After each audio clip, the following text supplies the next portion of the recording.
Salam, hər vaxtınız xeyir. 15-ci sınavın izahına baxırıq. Birinci sual. Sinir impulsunun ötürülməsini həyata keçirən bir neyrona aid qrafikdə X-in yerinə aşağıdakılardan hansı yazıla bilməz? Demək, neyronda impulsun ötürülməsinə baxırıq ki, sürət getdikcə artır. Ümumiyyətlə, proses getdikcə artan istiqamətdə gedir. İmpuls ötürən zaman qlikozanın miqdarı, istifadə olunan qlikozanın miqdarı artar. Əslində neyronlar özləri impuls ötürə bilmələri üçün yalnız karbohidratların parçalanmasından alınan enerjidən istifadə edirlər. Ona görə istifadə etdiyi qlikoza artmış olar. Əmələ gələn istiliyin miqdarı qlikozanın parçalanması baş verirsə, demək, əmələ gələn istiliyin miqdarı artar. İmpulsun ötürülmə sürəti getdikcə artmaz əslində sürət. Düşünürəm ki, azalmağa doğru gedər. Yəni, sürət başlanğıc nöqtədən daha çox olmuş olar. Ona görə elə düzgün cavab C variantı. Seçenova görə baş beyin reflekslərinin ikinci hissəsi refleks qövsünün neçənci hissəsinə uyğundur? Seçenova görə baş beyin reflekslərinin 3 mərhələsi var idi. Duyğu orqanlarında əmələ gələn oyanma, beyində gedən oyanma, tormozlanma, üçüncü hissəsi insanın davranışı. Yəni, bunun ikinci hissəsi mərkəzi sinir sistemi idi, baş beyin idi. Refleks qövsünün neçənci hissəsinə uyğundur? Mürəkkəb refleks qövsündə isə üçüncü hissə mərkəzi sinir sistemi olmuş olacaq. Üçüncü sual, aşağıdakı sxemdə eyni genotipə malik olan 3 hüceyrə verilmişdir. Verilmiş sxemlərə əsasən birinci, ikinci və üçüncü hüceyrələrin əmələ gətirəcəyi qametlərin növ müxtəlifliyi hansı bənddə düzgün verilmişdir? Hə, növ müxtəlifliyi deyir. Və deyir ki, crossingover yoxdur. O zaman birinci hüceyrə crossingover olmadığına görə burada ancaq 2 tip qamet əmələ gətirəcək. İkinci hüceyrə demək D-lər ayrıdır. A, B isə ilişiklər. O zaman A, B-yə görə 2, D-yə görə 2. 2-ni 2-yə vuranda eləyəcək 4. İkinci hüceyrə 4 sort qamet əmələ gətirir. Üçüncü hüceyrədə A, B, D genlərin üçü də sərbəst yerləşib və hər biri 2 sort qamet əmələ gətirəndə bunları bir-birinə vurduqda eləyəcək 8. Yəni 2, 4, 8 düzgün cavab olacaq B variantı. Dördüncü sual, verilmiş fikirlərdən hansı doğrudur?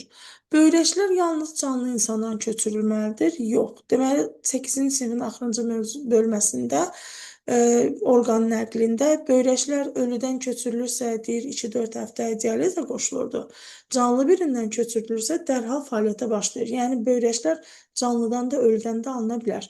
Canlı orqanizmlərdən alınan böyrəklər 2-3 həftədən sonra fəaliyyətə başlayır. Yox, 2-3 həftə ərzində o ölüdən alınanlar idi ki, dializə qoşulurdu. Bu doğru deyil.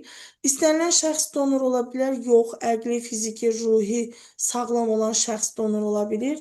Eyni insanın bədənin bir bölgəsindən digərinə köçürülə bilməz. Bunu ən çox üz yanıqlarında falan tətbiq edirlər. Məsələn, kürəyindən, bud hissədən alınan dəridən yanıq nahiyəyə köçürdülür. Yəni, bir insan öz-özünə donor ola bilir. Kök hüceyrələrindən orqanların klonlaşması mümkündür. Bu doğru fikirdir. Amma bir dənə şəkilləri diqqət eləsəniz, orada heç vaxt böyrəyin şəklini çəkmirlər. İndi böyük ehtimalla ki, kök hüceyrələrdən orqan klonlaşdırılarkən böyrəklərin alınması mümkün deyil. Böyük ehtimalla.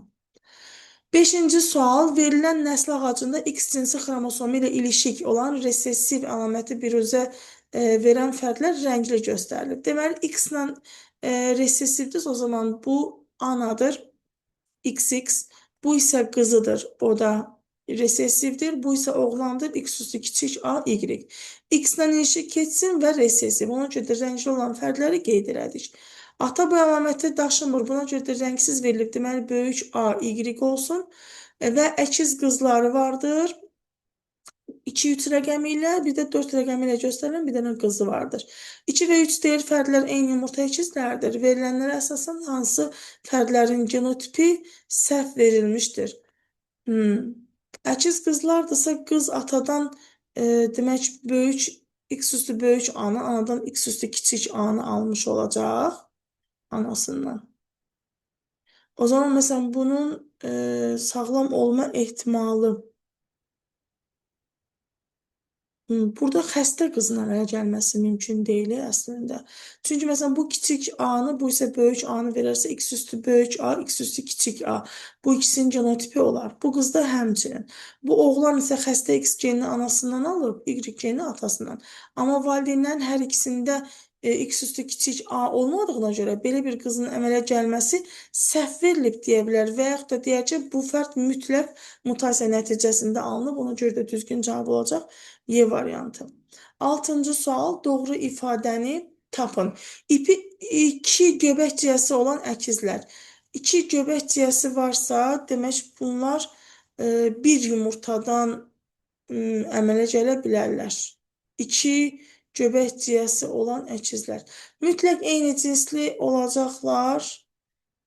Mütləq deyil. Bir yumurtada ola bilər, müxtəlif yumurtada ola bilər. Müxtəlif qan qruplarına malik ola bilməz, əslində ola bilərlər. Hər uşağın öz göbək ciyəsi var. Çünki, məsələn, bu göbək ciyəsi bu uşağındır, bu göbək ciyəsi bu uşağındır. Bunlar istəyir bir ciftdən əmələ gəlsin. İstəyirlər bunlar ayrı-ayrı ciftlərdən, amma bir bətində olsunlar. Müxtəlif ciftə malik ola bilməz, ola bilərlər. Müxtəlif cinsli ola bilməz, ola bilərlər. Bir yumurta hüceyrədən əmələ gələ bilərlərmi? Bəli, bilərlər. 7-ci sual. A fenotipinə malik olan qan qruplu hemofiliya olmayan ana ilə AB qan qrupuna malik olan hemofiliya malik olmayan atanın ilk uşağı 3-cü qan qruplu və hemofil xəstəsi olan oğlan doğulub. Əla. Gəlin bunu bu tərəfdən yazım. Demək, anaya bir də baxırıq, A fenotiplidir və hemofiliya deyil. O zaman ana böyük A, yəni boş. Hemofiliya deyilsə, böyük H, birində boş qoyaq. Çünki daşıyıcı ola bilər. Belə bir ana, ailə qrup, 4-cü qan qruplu və hemofiliya olmayan atadan. O zaman ata A, B-dir. Atanın bir dənə X cinsi xromosomu olduğuna görə böyük H, Y yazırıq. Və bunların deyir ki, ilk uşağı 3-cü qan qruplu və hemofiliya xəstəsi olan bir oğlan doğulub. Diqqət edirik, 3-cü qan qruplu B0, oğlandır, hemofiliya xəstəsidir, X üstü kiçik H, Y. Deməli, bu uşağın doğulmasında ata Y-ni verib, o zaman xəstə H geni anada var imiş ki, ana bu xəstə H genini verib. Əgər burada B qan qruplu uşaq doğulubsa, bu B-ni atadan alıb, o zaman anada heterozigot 0 imiş ki, bu B0 deyə doğulub. Və bizə də deyir ki, bu ailənin A fenotipli qan qrupuna malik sağlam uşağının doğulma ehtimalı neçədir? Bu ailənin A fenotipli və sağlam uşaq, yəni oğlan qız demədir. A fenotipli deyəndə çarpazlaşmanı aparsaq A0, AB ilə nicahından AA, A0, B0 və AB alınır. X üstü böyük H, X üstü kiçik H çarpazlaşaq. Deməli, belə bir ata ilə alınır tam sağlam bir qız, sağlam bir oğlan, daşıyıcı bir qız və xəstə bir dənə oğlan alınır. Və bizə də deyir ki, A fenotipli olsun və sağlam olsun. A fenotipi olması üçün buradan demək 4-dən ikisi A fenotiplidir. O zaman 2-də 1 ehtimal götürəcək. Sağlam qız və yaxud da oğlan demədiyinə görə 1, 2, 3. 4-dən 3-ü sağlamdır. Bu da eləyəcək 8-də 3 ehtimalla. 8-də 3 ehtimal da burada C variantında verilib. 8-ci sual. İnsanın hansı hüceyrələrində mitoz prosesi baş versə də sitokinez baş vermir və beləliklə də çox nüvəlliyin əmələ gəlməsinə səbəb olur ennə zolaqlı əzələ hüceyrəsi. Ennə zolaqlı əzələ hüceyrəsi embrional dövrdə sitokinez keçirdir. Postembrional dövrdə əzələ hüceyrəsi sayca artmır. Əgər belə bir şey olsaydı, yəni o sitokinez keçirsəydi, onda əzələ xəstəlikləri daha rahat həll ola bilərdi. 9-cu sual, aşağıdakı sxemdə kəllələr yarımtipinə aid olan A və B canlılarının xüsusiyyətləri verilmişdir. Hansı fikir yanlışdır? Ürək kameralarının sayı 4-dür. Bir dənə burada baxaq. Deməli, A canlısının bədən temperaturu sabitdir. Deməli, ya quşdur, ya məməlidir. Ürək kameraları 4-dür. düzünə yolla çoxalır və sidik hissəsi yoxdur. Deməli, A canlısı quşdur. B canlısının bədən temperaturu sabit deyil, deməli quş məməli deyil. Ürək kameraları 3-dür. Dolayı yolla çoxalır, o zaman bu sürünən deyil, çünki suda qurda yaşayanlar dolayıdır, sürünənlər düzünədir, sidik hissəsi var. Deməli, söhbət suda qurda yaşayanlardan gedir. Hansı fikir yanlışdır deyir bizə. Yanlışdır, hə. A canlısı xordalların ən cavan sinfinə aiddir. Xordalların ən cavan sinfi quşlardır. Bu da doğrudur. B canlısının inkişafı yumurta içərisində gedə bilər. Əgər dolayı yolla çoxalırsa, deməli sürfə mərhələsi vardır. O zaman yanlışımız elə bu olacaq. 10-cu sual. 16 illik çökə ağacının 7-ci yaşına uyğun illik halqası harda yerləşir? 16 yaşı varsa, demək özəkdən 7-ci yaşı soruşur bizdən. O zaman özəkdən elə 7-ci yaşda. Kambidən istəsə 16 çıx 7 üstəgəlsin 1 kimi hesablayarıq. 16-dan 7 çıxan 9, 9-da bir cəndə eləyəcək 10 və qabıqdan desəydi bu zaman 16 çıx 7 üstəgəlinsin 2 olacaqdı. Bu da eləyəcəkdi 11. Kombinin altındakı 8-ci qatda yox. Kombinin altındakı 9 yox, 10 olmalıdır. Özəkdən 6-cı deyil, elə 7-ci qatın özü olmalıdır. Qabığın altındakı 11-ci qatda, biz də baxın, qabıqdan 11-ci qat tapdıq. Düzgün cavabımız D variantıdır. 11. Belə bir çarpazlaşmadan əmələ gələn fərdlərin hansı hissəsində dominant əlamətə rast gəlinir? Bir dənə sonuncu kiçik A-lar, kiçik B-lər idi də, ondan başqa 16 fərdin 15-də də dominant əlamətə rast gəlinir. 12. Müxtəliflik və mənşə mərkəzləri eynidir. Ananas Cənubi Amerikadır, Qarğıdalı Mərkəzi Amerikadır, deyil. Buğda bizdədir, Cənub-Qərbi Asiya, turp, indi söhbət hansı turpdan gedir, baxır. Ağ turpsa Aralıq, qırmızı turpsa Şərqi Asiyadır, deyil. Gavalı Şərqi Asiyadır, baş soğan Aralıqdır, bunda da deyil. Qarğıdalı Mərkəzi Amerika, balqabaq da Mərkəzi Amerika, düzgün cavabımız olacaq D variantı. 13. Uyğunlaşmanın hansı növü maddələrin mübadiləsinin özünü tənzimləmə mexanizmi və enerjinin çevrilməsi hesabına orqanizmin qorunub saxlanmasına söhbət, maddələrin mübadiləsinin özünü tənzimləmə, enerjinin orqanizmin özünün qorunub saxlanması fizioloji uyğunlaşma olar da, çünki bu yarasalarda falan deyildi ki, qış yuxusuna gedirdi. Fizioloji uyğunlaşma olar. 14. Xlamidiomonadların cinsi çoxalması zamanı əmələ gələn qamet, zigot və yeni yosunların sayılarının cəmi 140 olub. 2 qamet birləşəndə bir dənə zigot əmələ gətirir və bu zigotdan da 4 dənə fərd əmələ gəlir. Bunları toplasaq eləcək 7x bərabərdir 140-a, x də bərabərdir 20. Bu prosesdə iştirak etmiş qametlər 2x-lə işarə etdik. X-in qiyməti 20-dirsə, 2 vurulsun 20, yəni 40 dənə qamət əmələ gələcək. 40 dənə qamətdə olan qamçı sayı deyəndə bunu da təzdən 2-yə vurarıq. 80 dənə olmuş olacaq. Düzgün cavabımız A variantı. 15. 4 ilkin bakteriyanın maksimal sürətlə bölünməsi zamanı sonda bölünməyə məruz qalan bakteriyaların sayı 1020 olmuşdur. Bölünməyə məruz qalan bakteriyanın sayı deyəndə biz ümumi bakteriyalardan başlanğıcı çıxırıq. Yəni, bölünməyə məruz qalan 1020-dirsə, üzərinə başlanğıc olan 4-ü gələndə ümumi 1024 bakteriya əmələ gəlib. Və 1024 bakteriya 4 bakteriyadan əmələ gəlib. O zaman biz demək bölünməni tapırıq, deməli bu zaman 5-ci bölünməyə məruz qalan 5-ci bölünməyə 2 bakteriyanın neçə fərdi məruz qalmışdır? Elə bil axı özü verib başlanğıc bakteriya sayın. 2 vurulsun 5-ci bölünmə deyirsə 2 üstü 4. Çünki 5-ci bölmə 2 üstü 5 yazsam, o 5-ci bölmədən əmələ gələn olar. Özündən bir əvvəlki bölünməni götürək. 2 üstü 4, 16, 16-nı da 2-yə vuran deyəcək 32. Yəni, bunu tapmaq, bunları yazmaq nəyə lazım idi? Çox da başa düşmədim açıqcası. Yəni, elə bir dənə bu 4 ilkin bakteriyanı verib və yaxud da, nə bilim, 4 bakteriyadan 2 bakteriyanın neçə fərdi 5-ci bölünməyə məruz qalar? 32 eləyəcək. Nəysə.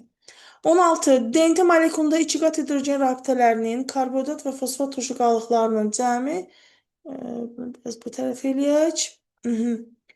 4830-dur. Belə.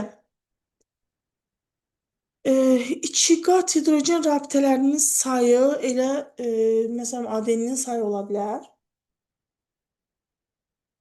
Karbonhidrat və fosfat turşuqalıqlarının cəmi 30-dur. Bu DNT molekulunda adenin azotlu əsaslarının sayı 230 olarsa, 2 qat rabitələrinin sayı adeninlə və timin arasında bir ədəd 2 qat rabitə var. O zaman adeninin sayı əgər 230-dursa, deməli timinin də sayı 230-dur. 2 qat hidrogen rabitələrinin sayı 230 olmuş olacaq. Yəni bu 4830-dan çıxanda 230-u o da eləyəcək 4600. 4600 olacaq karbonhidrat və fosfatın cəmi. Bilirik ki, bir nukleotidin, bir karbonhidratı, bir fosfatı var. 4600 də 2-yə böləndə 2300 nukleotid olmuş olacaq. Və bizə də deyir ki, hidrojen rabitələrinin cəmini tapın. 2300 nukleotiddən 230, 460 dənəsi adeninlə demək timinin cəmidir. Bundan çıxsam 460-ı eləyəcək 1080, 1840 guaninə sitozinin cəmi. Bu zaman bunlardan da demək 920 dənə guanin var. 920 dənə sitozin var. Yəni bunun yarısı qədər. Hidrogen rabitələrdə nədir? Bütün nukleotidlər üstə gəlinsin guaninin sayı. Nukleotidlərin sayı 2300-dür. Üstə gəlinsin 2300 yazsaq. Aha. 2300 üstə gəlinsin. Bu buradan yazaq. 2300 nukleotid var idi. Üstə gəlinsin 920. Bu da eləyəcək 3220, yəni düzgün cavab A variantı. 16. İnsan asqarda normal inkişafı zamanı insanın hansı qan damarında olmaz? Demək, arkadaşlar, insan asqaridi insanın ancaq böyük qan dövranının venalarında olar, arteriyalarında olmaz. Kiçik qan dövranının ancaq arteriyalarında olar, yəni venalarında olmaz. İndi burada deyir olmaz. O zaman böyük qan dövranı arteriyalarını götürək olmaz. Kiçik qan dövranında venalar. Məsələn, ağciyər venası kiçik qan dövranı venası da olmaz. Qaraciyər böyük qan dövranı arteriyası da olmaz. Böyük qan dövranının ancaq venalarında olur. Bu da təbii ki, yuxarı boş venada deyil, aşağı boş venada olar. Bağırsaqda, qaraciyərin qapı venasında, qaraciyər venasında da rast gəlinir. Sadəcə 1 və 2-də olmaz, o da olacaq Y variantı. 18. Verilən fikirlərdən neçəsi doğrudur? Şirin su hücrəsinin bədənində yumurta hüceyrə və spermatozoid əmələ gələn zaman meyoz bölünmə gedir. Yəni meyoz bölünmə gedir ki, bu qametlər əmələ gəlir. 6 növ hüceyrə müxtəlifliyi yox, 8 növ hüceyrə müxtəlifliyi olar. 3 növ hüceyrə qamçıya malik olar, yox, 2 növ hüceyrə. Bir daxildəki həzm hüceyrəsi, bir də spermatozoid. Mühit şəraiti əlverişsiz olar, bəli, mühit əlverişsiz olar ki, o qamet əmələ gətirir. Qeyri-cinsi yolla yox, cinsi yolla çoxalır. Yəni sadəcə 2 dənəsi doğrudur. 19. Erkək qametləri hərəkətsiz olan ali bitkilər. Erkək qamet hərəkətsizsə bu çılpaq toxumludur, bir də örtülü toxumludur. İlk dəfə yaranmışdır deyirsə, Paleozoyun devon dövründə. 20-ci sual, şəkildə meyoz bölünmənin müəyyən fazası göstərilib.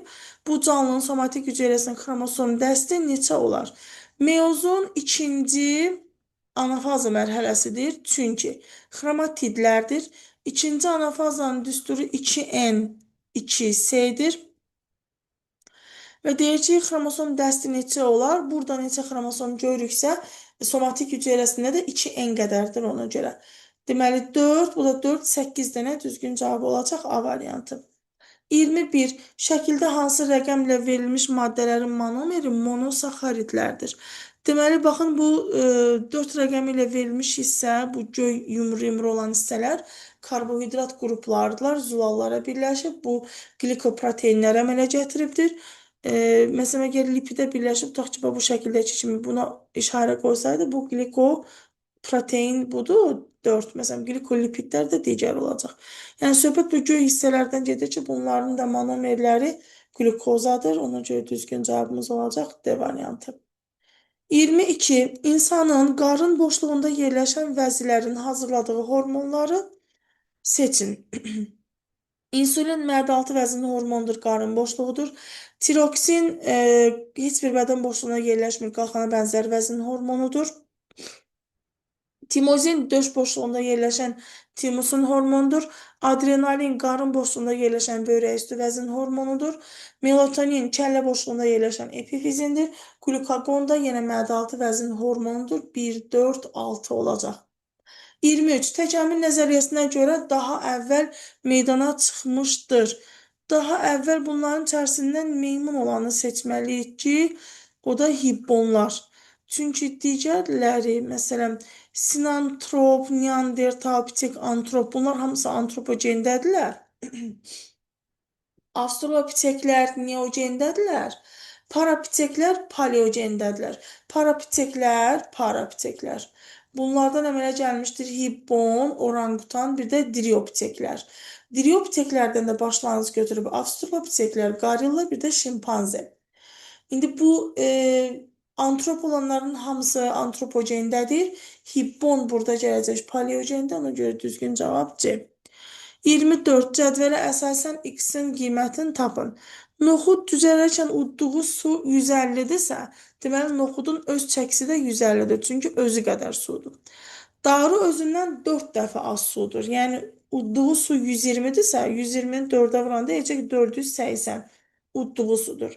Qarğdalı özünün yarısı qədər sudur. Əgər 100 qram su udubsa, deməli, özü 200 qram imiş. Və bunları toplasaq, 600, 700, 830 olmuş olar. O da düzgün cavab A variantı. 25. Demək, quş və məməli üçün uyğunsuzluğu deyil. Deməli, bu rəqəmlərdən biri yerində deyil. Sol mədəcikdən sol aorta qövsü çıxır. Bu məməliyə aid idi. Və bunu birdə məməliyə yerləşdirib doğrudur. 2 istiqanlıdır, hər ikisi ortaya yerləşdirib doğrudur. Tük örtüyünə malikdir, məməli 3-dür, ancaq itinin altında yerləşdirib doğrudur. Arteriyalarında 2 növ qan dövrədir, hər ikisinin, həm arterial, həm venoz qan.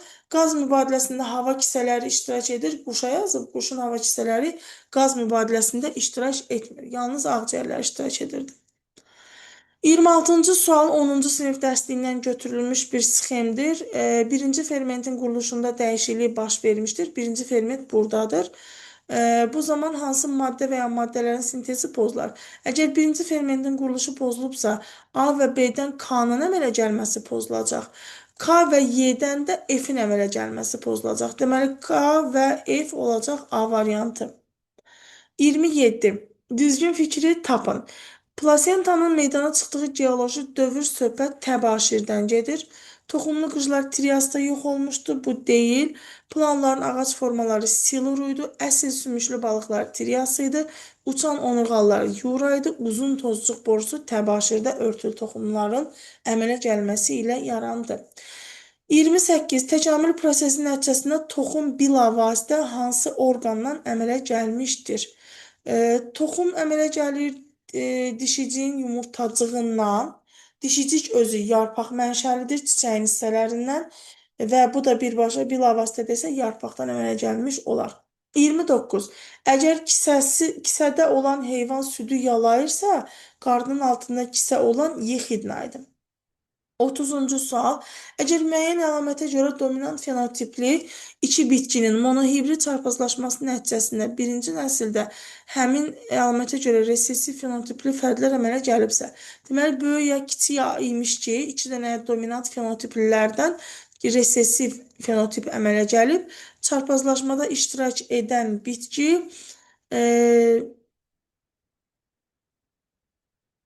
demək, əgər dominant fenotipi 2 bitkinin əmələ gəlibsə, yalnız birinin genotipində verilmiş əlamətə görə resessiv gen var, yox. Yalnız birində verilmiş dominant homozigot, heterozigot yox, hər ikisi heterozigot olmalıdır. Belə bir variant axtarmalıyıq. Biri dominant homozigot yox, yəni böyük A-lar olsaydı kiçik A meydana çıxmır. Hər ikisi dominant homozigot deyil, heterozigotdur. Hər ikisində resessiv gen var imiş ki, görüşüb.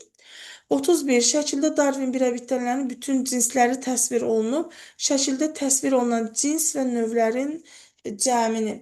Demək, bu şəkillərin hər biri bir növdür. O zaman burada 4 dənə növ var. Cins deyəndə yer birəbitəni, ağac birəbitəni və silvilər. Üçünün də şəklindən nümunə verilib. Buna görə bunların cəmi olacaq 7. 32. Bir dəqiqə böyüdüm. Hə. Eyni sayda götürülmüş qurbağa, dovşan, kərtənkələdə gövdə sümüyünə aid olan cəmi 60 döş sümüyü varsa, x hər birindən x sayda götürək. Döş sümüyü əgər gövdə skeletinə aiddirsə, bu qurbağadan başqa digər dovşan və kərtənkələyə aid olar. Əgər burada cəmi 60 dənədirsə, deməli 30 dənə dovşan var, 30 dənə kərtənkələ var. Bunların sayı eyni olduğuna görə, deməli 30 dənə də qurbağa vardır. Bu canlılarda gözlərin sayı neçədir? Deməli 90 dənə canlı var burada. Hərəsində də 2 dənə göz olanda 92 evranda 180 dənə ümumi göz olmuş olacaq. 33. Xordalar tipinin ən cavan sinfi söhbət quşlar sinfindən gedir. Hansı xarakterikdir? Süd vəzi deyil, pəncə lüləsinin birləşməsi, hə. Bu pəncə lüləsi sümükləri birləşib pəncə lüləsi əmələ gətirib. Açılmayan quru meyvələr bir toxumlu olmalıdır. Bir toxumlu quru meyvələr açılmayanlardır. Məsələn, A variantı toxumca, fındıqça hamısı doğrudur. 35. İnsanda daxili qulağın quruluşuna aiddir. Hə, daxili qulağa aid olan hissə oval pəncərə. Yevstəxi borusu orta qulaqla burun qulağı birləşdirir. Demək, oval kisəcik müvazinət aparatına aid idi daxili qulaqda. Çəkic orta qulaqdır, ilbiz daxili qulağa aiddir. Dəhliz daxili qulağa aiddir. Təbil pərdəsi isə orta ilə xarici qulaq arasındaydır. Yəni nə oldu indi? A, C, Y, F yəqin ki, A variantıdır. 36. Hər təsnifat vahidinə neçəsi uyğundur? Demək, sinif, cins və növ. Növ olaraq burada sümüklü balıqlar, ağyan delfin, bizquyruqlu skat, Qafqaz gürzəsi. Növü Linney Baba dedi ki, 2 adlı adlandır. Bunlar demək növdülər. Sonra karp cinsdir. Karp. Qığırdaqlı balıq yox. Karp cinsdir. Bura bir yazırıq. Quyruqlular dəstədir. Qığırdaqlı balıqlar sinifdir. Bir yazdım. Bir. Axı quyruqlular dəstəsidir. Sonra burada yaşayanlar sinfinin quyruqlular dəstəsi. Bunu hara yerləşdirim onda? Sümüklü balıqlar ağlayan, delfin. Sümüklü balıqlar var. Sümüklü balıqlar mən necə növ olaraq götürmüşəm? Pardon. Hə, yox, niyə silirəm ki buradan? O zaman növ burada 3 dənədir, sinif 2 dənədir. Quyruqlular dəstədir, buna heç birini aid eləmədim. Sümüklü balıq, qığırdaqlı balıq sinifdir. Karp cinsdir. Ağlayan delfin, bizquyruq, skat, Qafqaz gürzəsi də növdür. 1, 2, 1, 3 yəqin ki, A variantı olar. 37. Torpaqda əlverişli mühit olduqda insan asqaridinin yumurtasında baş verir. Asqaridin yumurtasında sülfə əmələ gələr. Çünki o yoluxmasına görə geohelmitlərə aiddir. 38. Düzgün variantı seçin. Biokimyəvi kriterin növün nuklein turşuları və zulalların quruluşu və mürəkkəbliyinə görə növləri fərqləndirir. Bu ilə düzgündür. Nuklein turşuları və genetik kriterlər haploid və diploid xromosomasına görə fərqləndirmir deyir, səhvdir. Növün tutduğu areal ekoloji yox, coğrafi kriterdir. Çoxalma morfoloji deyil, fizioloji kriterdədir. Morfoloji kriter yalnız daxili deyil, həm daxili, həm də xarici əlamətləri öyrənirdi. 39. Ayrı-ayrı tiplərə aid olan planktonlar. Ayrı-ayrı tip. Radiolarlər, foramiferlər, sarkomastikoforlar tipidir. Daphnia siklop buğumayaqlar tipidir. Yaşıl Evglena volvox sarkomastikoforlar tipidir. Yaşıl Evglena ilə Daphnia, hə, biri buğumayaqlıdır, biri sarkomastikoforlardır. Yəni yanlış elə burada D-dir.